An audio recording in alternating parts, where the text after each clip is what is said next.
একদিন বিকেলে হন্তদন্ত সাবু বাড়ির উঠান থেকে মা মা চিৎকার দিতে দিতে ঘরে ঢুকল। জৈতুন বিবি হকচকিয়ে যায়। রান্নাঘরে পাক করছিল সে। তাড়াতাড়ি বেরিয়ে এসে শুধায়, কি রে, এত চিৎকার পারস কেন? মা, ঢাকা শহরে গুলি কইরা মানুষ মারছে। কি মারছে? পাঞ্জাবি মিলিটারি। দেখা যায় সাবু খুব উত্তেজিত। মুখ দিয়ে কথা তাড়াতাড়ি বের করে দিতে চাইলেও পারে না, কারণ শরীর থরথর কাঁপছে, হাতের মুঠি বারবার শক্ত হয়। মা, একজন দুজন না, হাজার হাজার মানুষ মারছে। কোস কি হাজার হাজার? সব মানুষ শহর ছাইতা চুইরাইতেছে। ঢাকা শহর থেকে 50 মাইল দূরবর্তী গাবতলী গ্রাম, কিন্তু যাতায়াতের সুবিধা নেই, তাই সব খবরই দুদিন বাদে এসে পৌঁছায়। এবার কিন্তু তার ব্যতিক্রম ঘটেছে। পরদিনই পাওয়া গেছে সব খবর। যারা জওয়ান তারা সোজা হেঁটে হেঁটে বাড়ি পৌঁছেছে, তাই খবর ছড়িয়ে পড়তে দেরি হয়নি। 25শে মার্চের রাত্রে পাঞ্জাবি মিলিটারি ঝাঁপিয়ে পড়ে, জীবন্ত যাকে পাচ্ছে তাকেই হত্যা করছে। পরদিন সাবুর সামনে গোটা শহর যেন হুমড়ি খেয়ে পড়ল।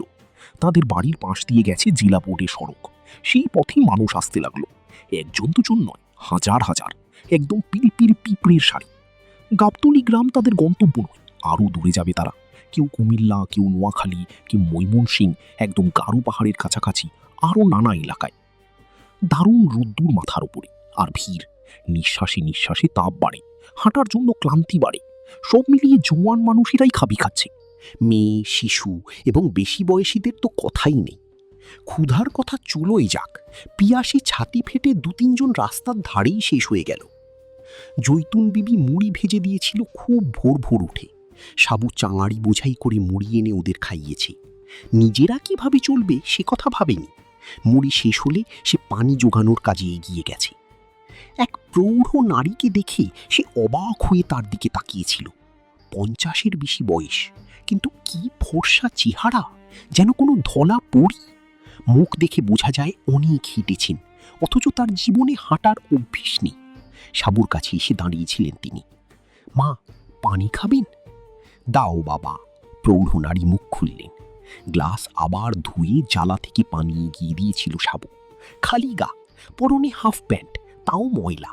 বড় লজ্জা লাগে সাবুর। প্রৌঢ়া পানি খেয়ে তৃপ্ত। হাতে চামড়ার উপর নকশা আঁকা ব্যাগ থেকে রুমাল বের করে মুখ মুছেন। তারপর একটা 5 টাকার নোট সাবুর দিকে এগিয়ে দিয়ে বললেন, বাবা, তুমি কিছু কিনে খেও। হে কি, না না, নাও বাবা, মাফ করবেন। টাকা নিলে আমারে মা বাড়ি থেকে বাই কইয়া দিব। আমারে কইয়া দিছে শহরের কত গুণ্যমান্য মানুষ যাইব রাস্তা দিয়া, পয়সা দিলে নিবি না, খবরদার। সেই প্রৌঢ় নারী একটু হাঁপ ছেড়ে বললেন, তোমার মা কিছু বলবেন না। আমার মারে আপনি চেনেন না। মা কন বিপদে পইরা মানুষ বাড়ি আইলে কিছু লওয়া উচিত না। গরিব হইতাম পারি, কিন্তু আমরা জানোয়ার না। শেষ কথাগুলোর পর নিরুপায় সেই নারী সাবুর মুখের দিকে চেয়ে বললেন, বাবা, যদি কখনো ঢাকা শহরে যাও, আমাদের বাড়িতে এসো।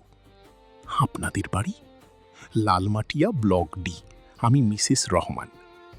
মিসেস রহমান আবার রাস্তা ধরলেন।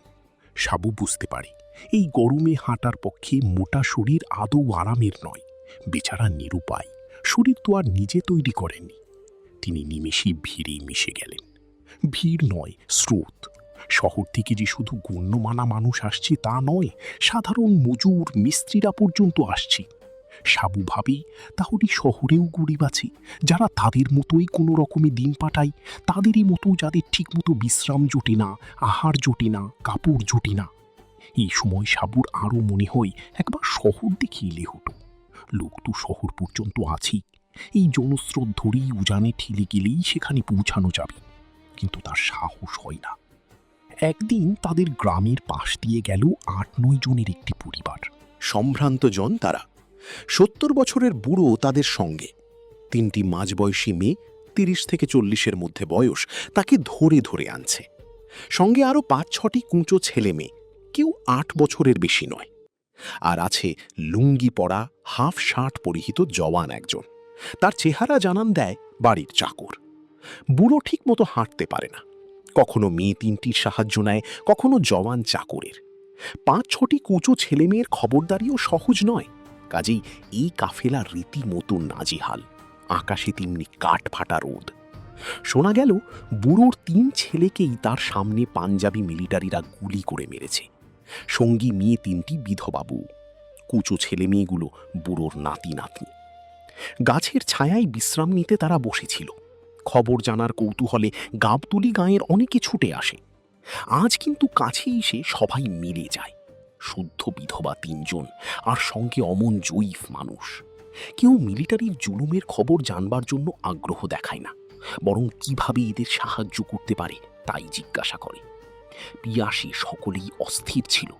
কি একজন তাড়াতাড়ি ছোট্ট কলস আর গ্লাস নিয়ে এলো, কিন্তু এই সামান্য আতিথেয়তায় কেউ সন্তুষ্ট নয়।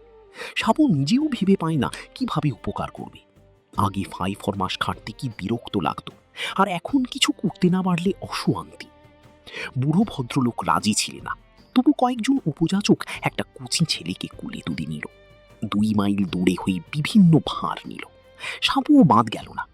সে নদীর ঘাট, সবাই মিলে পালা করে কাঁধে নিয়ে বুড়ো মানুষটিকে নদীর ঘাট পর্যন্ত দিয়ে আসবে, তারপর নৌকায় তুলে দেবে। সাবুর কোলেই গোল গাল বাচ্চাটা, মচর 3 বয়স, বেশ ভারী, কিন্তু ক্লান্তি নেই সাবুর। মাঝে মাঝে অন্য কেউ তার বোঝা হালকা করতে চাইলে সে বলে, আর একটু আগাইয়া দিই। বৃদ্ধ আশেপাশের বাহকদের বলে, তোমরাই আমার ছিলি বাবা, এই গরমে তোমরা ছাড়া কি আর এমন সাহায্য করত, ছিলি আর কোথায় পাবো। কথা শেষ হয় না, ফুফানির শব্দ ওঠে। আবার বুড়োর ভাঙা ভাঙা গলা শোনা যায়। জীবনে নামাজ কাজা করিনি বাবা, ইসলামের নাম নিয়ে বলল পাকিস্তান হলে মুসলমানদের মঙ্গল হবে। হাহ, এই বয়সে সব ছেলেদের হারিয়ে। বুড়ো কথা শেষ করতে পারে না, দীর্ঘশ্বাস শোনা যায় শুধু। সমস্ত কাফেলা নীরব।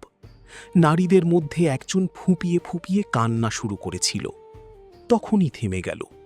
কি আর কথা বলবে এমন জায়গায়? মনে হচ্ছিল কতগুলো লাশ নিয়ে যেন সবাই হাঁটছে। সাবু কল্পনার চোখে যেন সামনে দেখতে পায়, খাকি উর্দি পরা কতগুলো সিপাই তার সামনে, আর সে তাদের লাথি মেরে মেরে ফুটবলের মতো গড়িয়ে নিয়ে যাচ্ছে।